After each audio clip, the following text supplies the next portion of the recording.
This is a lesson from our Flash animation course. If you want to know more about how to animate with Flash, get the full course at bloopanimation.com/flashanimation. The first animation strategy we're going to look at is called frame-by-frame animation. You might also call this traditional animation. This is how animation would be done on paper. Basically, you just redraw each position of the character. The pros of this technique are that it looks the best if it's well done. It gives you the most subtlety and control over each of your poses, and you can depict basically anything you can draw with this strategy. The cons are that it's very time-consuming, and then the cleanup is even more time-consuming. It's also very hard to modify a frame-by-frame animation after it's finished. The cases where you'd want to use this are if you have an element that needs to move very organically, like fire or water or things like that. Also, you might want to use it if you need squash and stretch. You can do a little squash with your symbols, but it's not going to be nearly as convincing as if you draw it by hand. You might also want to do this if you need something to rotate in 3D space, like a head turning or something. The last case is if the drawing style for your piece just requires it. For example, your character is designed in such a way that you can't necessarily break it up into component symbols. You can use bits and pieces of frame-by-frame animation as necessary.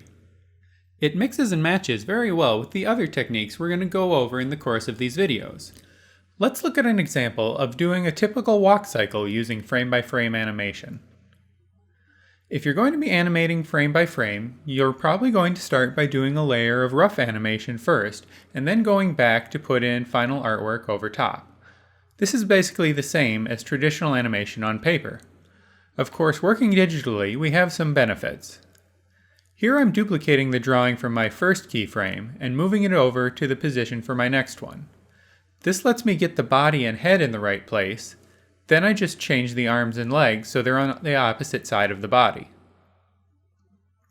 Throughout the process, you'll see I use copy and paste and the free transform tool wherever I can.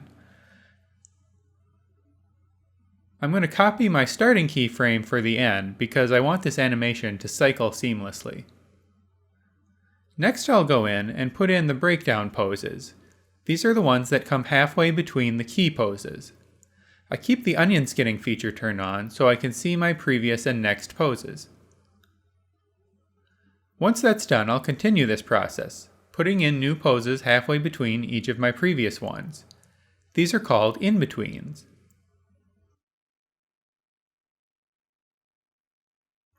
When poses start getting closer and closer together, it can help to change the color of your lines to help you distinguish your drawing in the onion skinning. I'm constantly scrubbing or playing my timeline to check if the motion is right. Based on previewing the animation, I can go back into each pose and fix any little details that might be wrong. Now I want this character to walk in place, so I'm going to draw a center line and reposition all of my drawings so the character's hips line up with that center.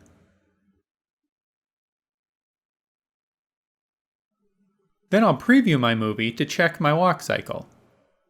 Once I'm happy with the motion of the rough animation, then it's time to clean up. Generally this means making a new layer and redrawing each pose with final artwork. You can use the brush tool or the pencil tool to do your final lines, or you could not have outlines at all if you like. Cleanup can be a very long and tedious process. You'll want to look for ways to avoid redrawing elements that you don't have to. For example, with the head, I don't want to have to redraw the face every time just for this walk cycle, so I'm going to go ahead and make the whole head a symbol. Then I just need to clean up once, and then on subsequent frames I'll just reposition the head symbol. Anything that just changes position but doesn't really need to change shape could be made a symbol to save you drawing time. However, if you're going to build your whole character out of symbols, you'll probably want to look at the next couple videos about tweens and bones.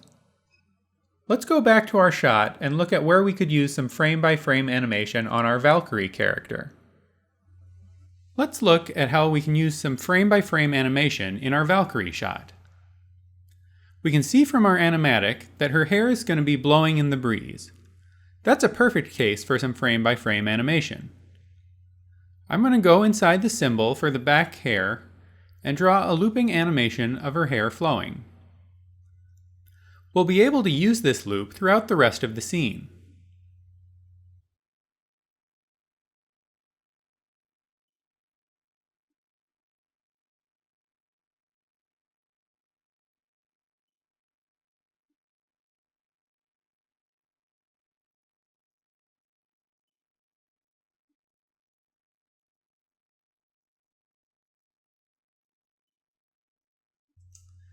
Next we see that she jumps up on this ledge and her legs end up in a squatting position. So we're going to want to animate her legs changing for the jump and the landing. To do this, we're actually going to nest our different leg positions inside the leg symbols and then swap these positions on the parent timeline. The key is to make the legs graphic symbols and set their loop property to single frame. This is a very common technique we'll be using throughout this animation. So I'm positioning the character and then going inside the leg symbols to make a new position for the legs.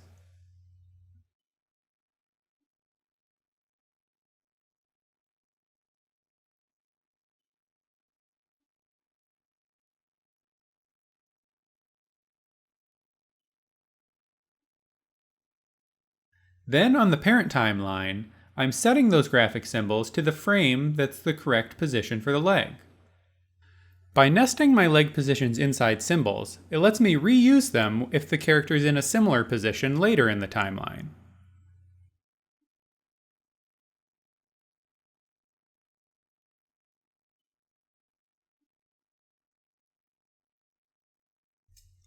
The rest of the body I'm just roughly positioning by hand for now.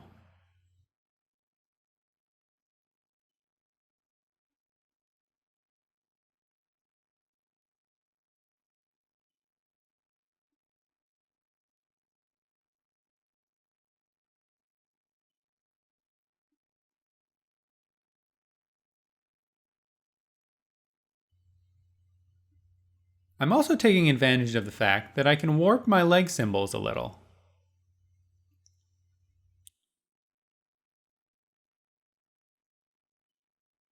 There, so this is basically a frame-by-frame animation of her jumping and landing using symbols.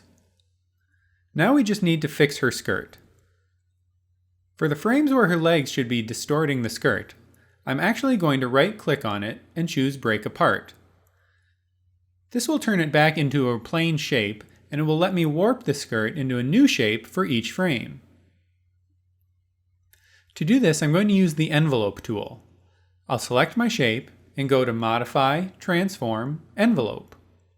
Then I can use these handles and points to warp the shape. I'm going to go through the timeline and repeat this process on any frame where her skirt should be distorted. This is a long process, but it's still better than having to redraw it frame by frame. Since she's jumping over this ledge, there's going to need to be a point where she goes from being behind it to being in front of it. To do this, all we need to do is go to that point and insert a keyframe. Since this is a graphic symbol, it's going to set its first frame property to whatever frame it was on when that keyframe was created. Now we just need to move this keyframe up to a layer in front of the ledge. Then we just insert a blank keyframe on that layer below it.